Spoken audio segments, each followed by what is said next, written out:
విఫలమంటే 10 సంవత్సరాలు సేవలు అందించినటువంటి పార్టీగా మీ పైన వచ్చినటువంటి విమర్శలను మీరు ఏ రకంగా ఎదుర్కోండి.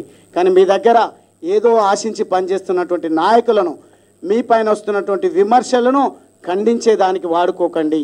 మీ ఎంబడి ఎవరైతే నడుస్తున్నారో వాళ్ళను ఈ మీడియాను అన్నిటిని కూడా ఉపయోగించి చివరి పౌరుడి వరకు ప్రభుత్వ ఫలాలు అందాలన్నా చేయూతను అందాలన్నా ఏ రకమైన ప్రణాళిక పెట్టుకుంటే బాగుంటుందో చూడండి. కానీ అనవసరంగా పోటీలు పడి ప్రజా ఎజెండాను పక్కన పెట్టి స్వంత ఎజెండా కోసం దేశాన్ని రాష్ట్రాన్ని ప్రజలను భ్రష్టు పట్టించొద్దని కోరుకుంటూ ఈరోజు నన్ను ఇంత గొప్ప మనసుతో నన్ను పార్టీలోకి ఆహ్వానించినటువంటి పెద్దలు ప్రెసిడెంట్ అన్న రామచంద్రరావు గారితో పాటుగా ఇక్కడ ఉన్నటువంటి వేదిక పైన ఉన్నటువంటి ప్రతి ఒక్కరికి కూడా నేను 2 చేతులు జోడించి మరీ ముఖ్యంగా పోరాటం చేయాల్సింది మనము క్షేత్రస్థాయిలో మనం ఉందాం.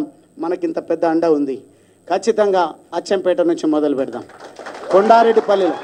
కొండారెడ్డిపల్లిలో ఒక మాజీ సర్పంచ్ చనిపోయిండు అంటే ఆ అంత్యక్రియలకు నన్ను రాణిస్తలేరు, మనం అందరం వెళ్దామంటే పోనీలే అంటారు. దుందుబి వాగును దోచుకుంటున్నారు అంటే పోనీలే అంటారు.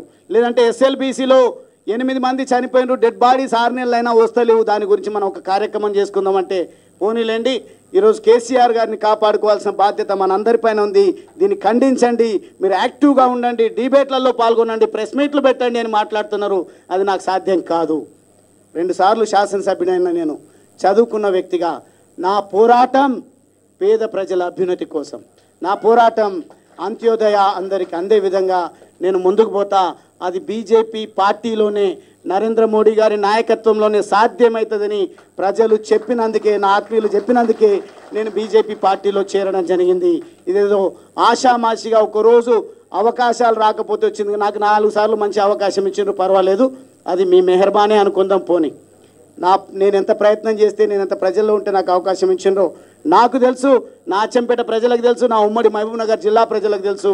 కాబట్టి ఆ విషయాలు ఇంకోసారి చర్చించుకుందాం.